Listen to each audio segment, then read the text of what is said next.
Hey guys! I figured we'd walk you around the homestead. Wow, so weird to say that. And just give you a 2-week update. We've been on the property for 2 weeks now and we're getting somewhat settled in, but still kind of feels like camping, if I'm telling the truth. If you ever have had kids or been to a place with kids, you know there's stuff everywhere. It's just life. There's always stuff everywhere, especially when there's 10 of them. It's even more stuff everywhere.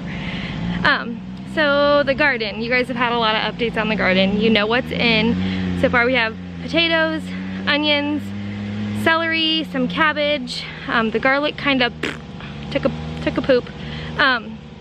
We have 2 rows of tomatoes, an empty row that I'm hoping to plant some of the tomatoes I have started once they get big enough, and a row of jalapenos and a row of, I don't know what those are, oh, cayenne and some cucumbers, half and half.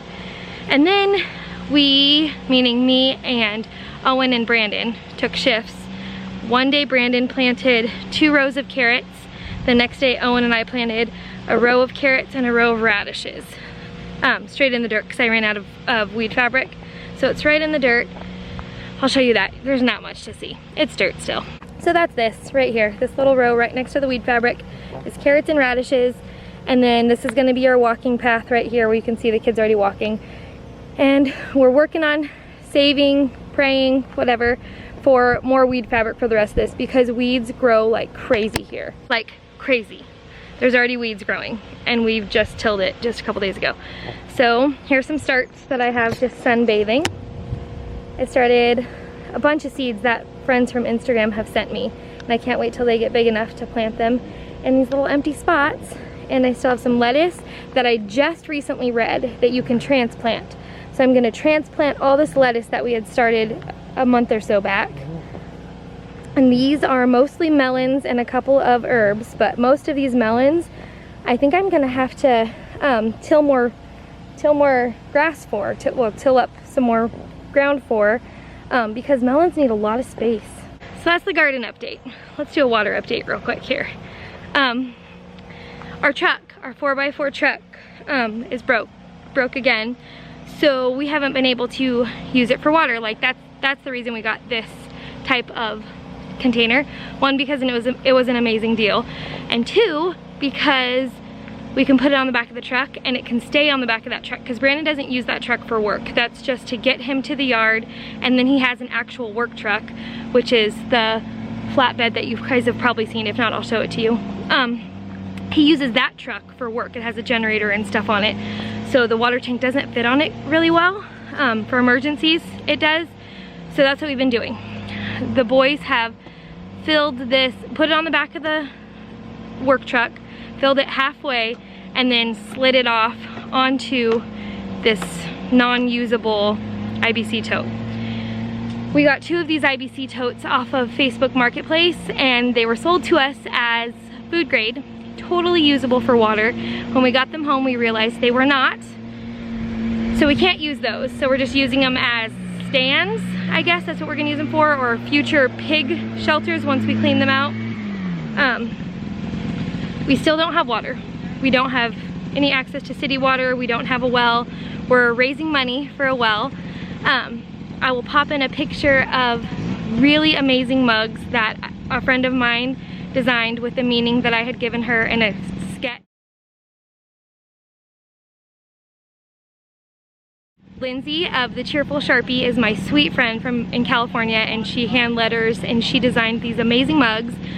And Two Ridges Pottery, Tori from Two Ridges Pottery, made that design come to life with kind of a heart song that I have about these days that we're living, like the actual everyday life that we live being our glory days. And in the thick of it, we sometimes forget because it's hard.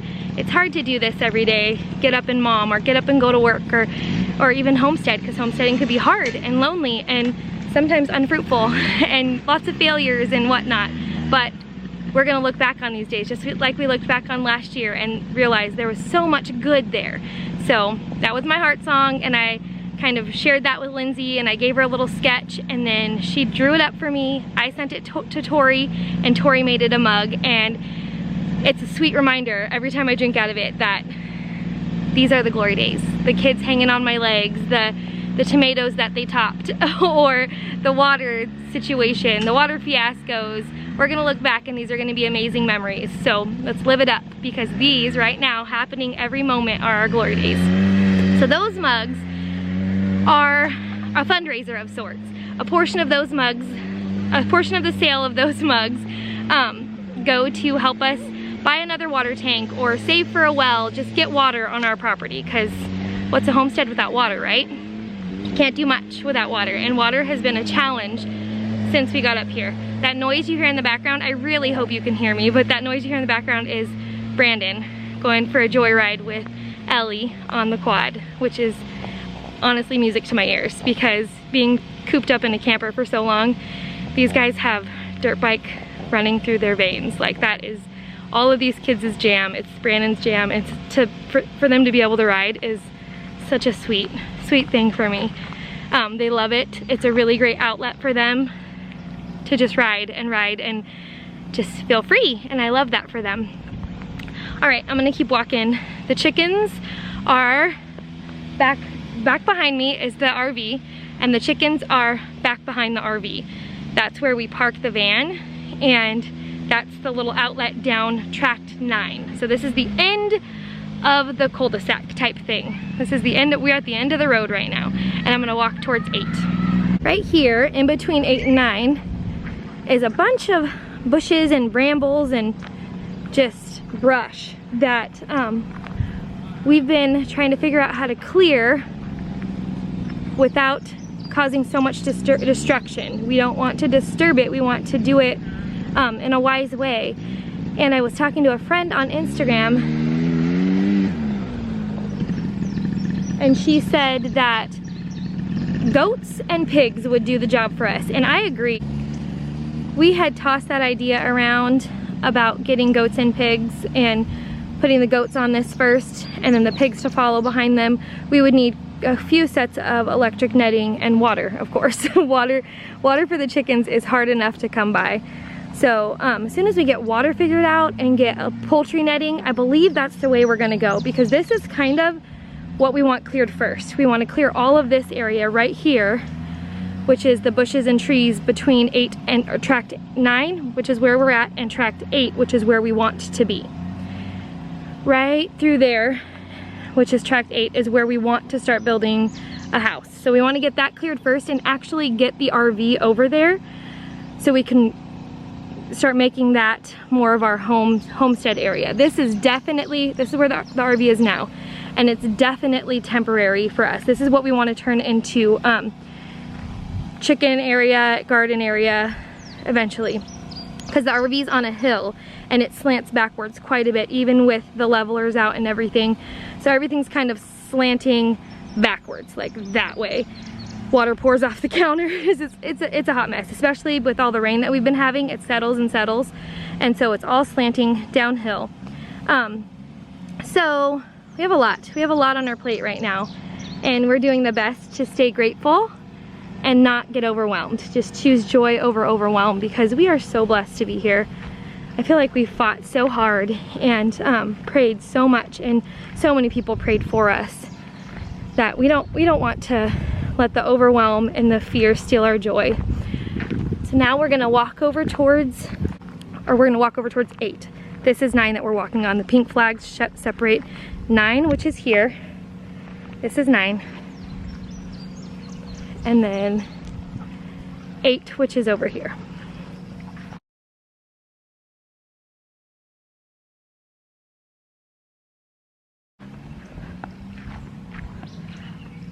We drive through Amish country pretty much daily, just because there's a lot of Amish on the road leading up to our property, and the campground that we get water from and that our mail still goes to is not too far from here, and it's right smack dab in the middle of Amish country in Middle Tennessee.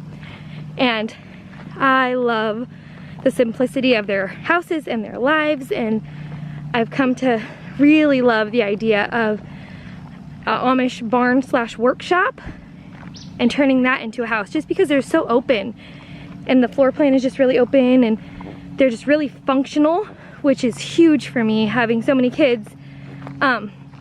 We just need everything to be functional. And to top it all off, I think they're beautiful. So functional aspect of it and that it's beautiful is just a win-win for me.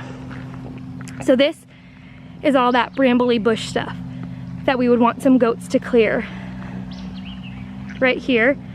And as we walk through here, we want them to clear all of this, really. Brandon works for a company that he has access to dozers and excavators and skid steers, but I just don't want to damage stuff. Like, I don't want to tear too deep into the soil. And I was looking into forestry mulching, and that's quite expensive.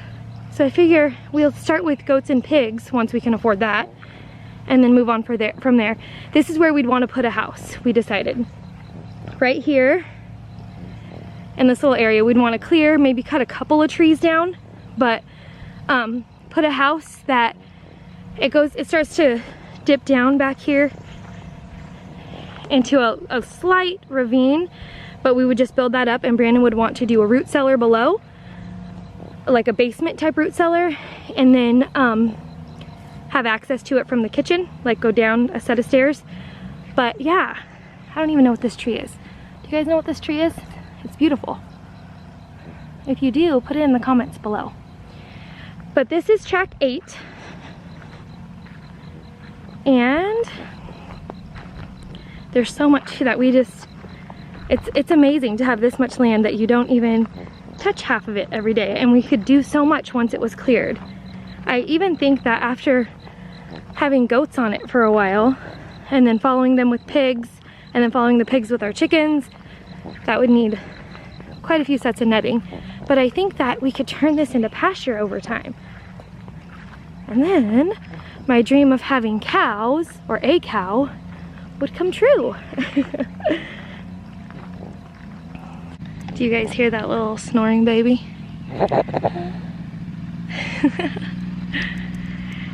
It was raining so hard today, and now since we've been home, Brandon had to charge up the hill because when it rains, the chert road is so slick and slippery up that hill because it's shaded by all the trees. It gets really slippery and we can't get up. Like I got stuck in the van and had to wait for him to come home to get us up the hill the other day. But it was raining so hard, and then we got home and it's sunny and really warm out. I'm sweating. But it feels so nice. The sun feels so nice. It hasn't been sunny for days, like days. Lots and lots of rain, which is great for the garden. So the boys started clearing this a few weeks ago, and a lot of it's already starting to grow back. But this is where we want to park the RV, is over here in this area, because we want to start working on this as much as the boys are home and can be home. We want to start working on it to make this the main homestead, to make this where we eventually drill our well, where we set up our septic system, all of this on track 8. And then track 9 we would love to have for our garden and our animals mostly. Obviously, if they need to graze over here, then that's fantastic too. Where does it feel like you're getting close?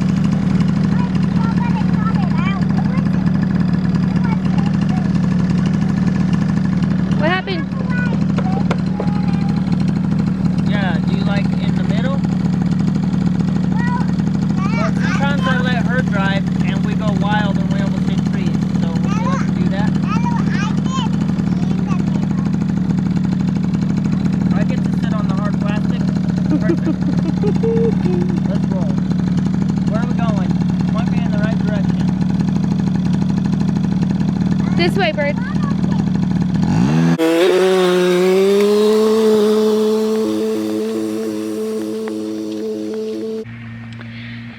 So that's as much of a tour as I have to give. That's as much of an update as we have. We're just so grateful for each and every one of you that have chosen to spend time, take some time out of your day and watch our videos and care about an update on our little homestead, our little farm, growing little farm. thank you. Thank you for subscribing. Thank you for hitting the notification bell. Thank you for following along on our journey. It's been a wild one, but I wouldn't expect anything less with that guy. If you have any questions, if you have any suggestions for us, we are learners. We would love to learn as much as we can.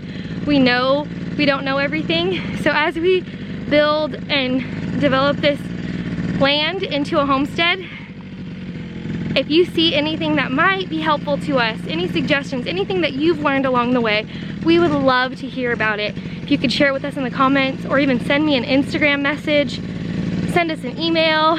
We are open to any suggestions, any tips, and we are just so grateful for each and every one of you. Thank you so much, and have a blessed day.